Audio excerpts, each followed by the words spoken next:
हरे कृष्णा, जय श्रील प्रभुपाद। सबसे पहले तो आप सभी को महाशिवरात्रि की बहुत बहुत शुभकामनाएं।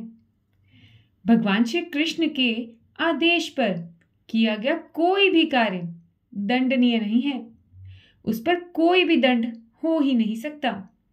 अब आप सोचेंगे कि जब जीव हिंसा करना अपराध है तो अर्जुन जी ने हिंसा क्यों की? वो इसलिए क्योंकि उन्हें भगवान श्री कृष्ण द्वारा साक्षात आदेश दिया गया था कि हे पार्थ, उठो, युद्ध करो और अधर्मियों को मारो। और जो कार्य भगवान के आदेशानुसार किया जाए उन्हें दंड नहीं लगता। तो चलिए चलते हैं उसी द्वापर युग में और जानते हैं कि भगवान श्री कृष्ण अर्जुन जी को आत्मा के बारे में और क्या कह रहे हैं। आज हम 21वां श्लोका करेंगे। 21वां श्लोका, वेदा विनाशनम नित्यम या एनम जम अव्ययम कथम स पुरुषः पार्थ कम घात्यति हन्ति कम। अर्थात, हे पार्थ, जो व्यक्ति ये जानता है कि आत्मा अविनाशी, अजन्मा, शाश्वत तथा अव्यय है, वे भला किसी को कैसे मार सकता है या मरवा सकता है।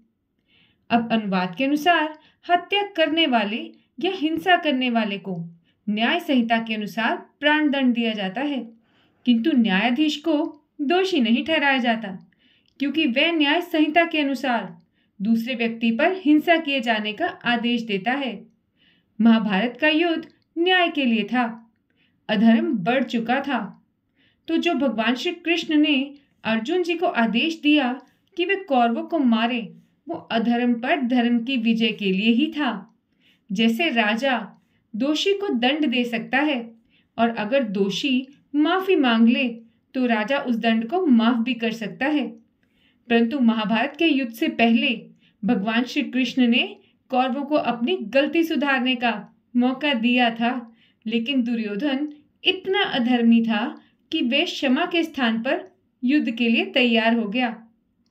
इसलिए भगवान श्री कृष्ण ने अर्जुन जी को आदेश दिया कि अर्जुन, उठो, खड़े हो, अपनी कृपण दुर्बलता को त्यागो और न्याय के लिए युद्ध करो। और भगवान श्री कृष्ण के लिए किया गया युद्ध हिंसा नहीं है। दूसरे शब्दों में, आत्मा को तो मारा ही नहीं जा सकता। अतः इस युद्ध में पाप फल की कोई संभावना नहीं है, क्योंकि ये युद्ध पूरे ज्ञान के साथ हो रहा है। आज का सुविचार, भगवान अकारण सुहृद है और परम करुणामय है। वे ये नहीं सोचते कि जीव सब दोषों से रहित होकर मेरी शरण में आएगा तभी उसे आश्रय मिलेगा। वे केवल एक बात देखते हैं कि जीव मुझको ही अनन्य गति समझकर मेरी शरण में आना चाहता है या नहीं। यदि सचमुच आना चाहता है तो फिर जैसा भी पापी, दुराचारी या पतित हो, भगवान श्री कृष्ण उसे अपना अभय आश्रय देते ही हैं। इसलिए भगवान श्री कृष्ण का नाम रूपी आश्रय लीजिए और जपते रहिए, हरे कृष्ण कृष्ण कृष्ण हरे हरे, हरे राम राम राम हरे हरे, और खुश रहिए। इसी के साथ भगवद गीता यथारूप का 21वां श्लोका पूरा हुआ। इस चैनल को लाइक और सब्सक्राइब करते रहिए और खुश रहिए। हरे कृष्णा, जय श्रील प्रभुपाद।